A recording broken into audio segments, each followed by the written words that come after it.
It was the 4th of July weekend.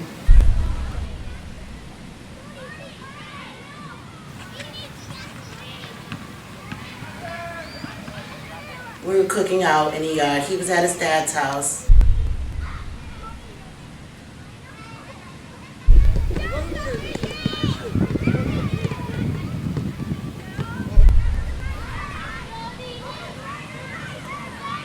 So make sure your father brings you home. And I'll see you later. He said, all right. We hung up the phone. I'm just a poor wayfarer. At about 7, his friend calls and says, Ma, where you at? Ma, where you at? I said, why? Pop's not with me. What are you calling me for? He said, Ma, where are you at? I said, I'm at the new house. Why? What's wrong? He said, oh, Jeep been shot. I'm going there to see my father. I'm going there, no more to roam. The Trinity Boston Foundation has a mission of changing the odds for Boston youth. And through our direct service programs, TEEP, Trinity Boston Counseling Center, and Soul Train Boston Runs Together, we have a deep impact on a few hundred youth and families across the city. But if we're going to change the odds for Boston youth, we have to have a much broader impact. We have to have a systemic impact.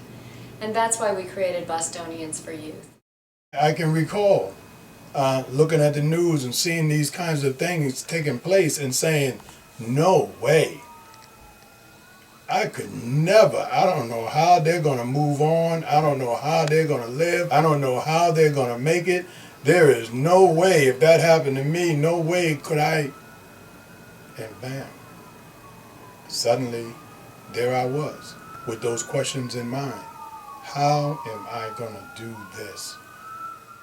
Instead of allowing the anger and the rage and the pain to consume me, I had to make a conscious choice based on who Lewis was, based on the values, based on my upbringing, based on what God is asking us to do. How do we transform pain and anger into power and action, showing society that young black children do have goals, visions, and dreams, and it is up to us as a community to provide the foundation and the care and the support. A long time coming, but I know change gon' come. So not only do we need to build models that support kind of the individual development of the young people in this area, we need to focus on how we rebuild the family structure so that they can also support their children and work in partnership with the organizations to create that village, to sustain programming that's going to help prevent violence. Every child is going to make a mistake. I don't care if they're 35. He was somebody's child at once, you know? Someone failed those children. So now we cut them off at 22 and 24 and 18, or if they're out of high school, we're like, they're not children anymore. They should be accountable as this and this and that as adult, you know? Which they just never got what they needed when they were younger. So now that these adults, so-called adults, are in a place mentally, they're like mentally poor.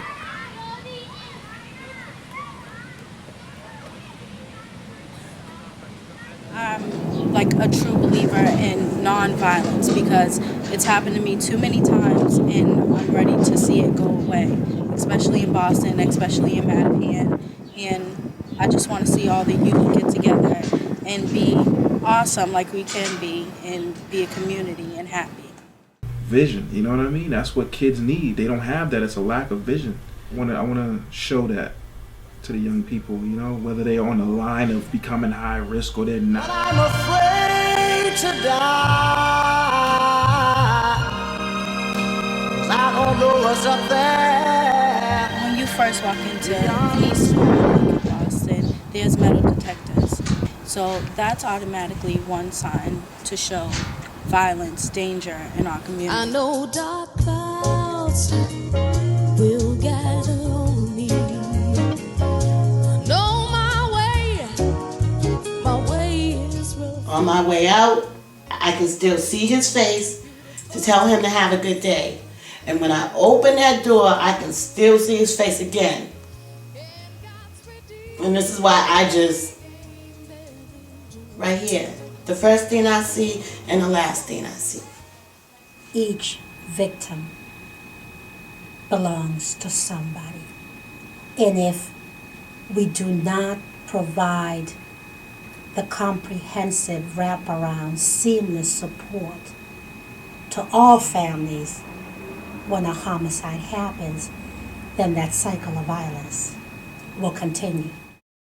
And for us, getting to zero is really developing that deep sense of interdependence and interconnectedness, that when a kid gets shot, that's our kids. We're all on the hook. This isn't somebody else's problem. This is our problem. If our goal is really to get to zero, we need to collaborate on our resources, our staffing, our skills, the expertise, the love, the nurturing, the discipline that we as organizations are able to put together. If we all looked at life and believed that every life is valuable, regardless of, then we could get to that point. I see it like that. You know, your child is my child. Your mom is my mom. You know, brothers are brothers, no matter what color. And I just try to spread that as much as I can. I'm willing to do whatever, so no other mother from this point on, if I can help it, have to feel the pain that I endure every day.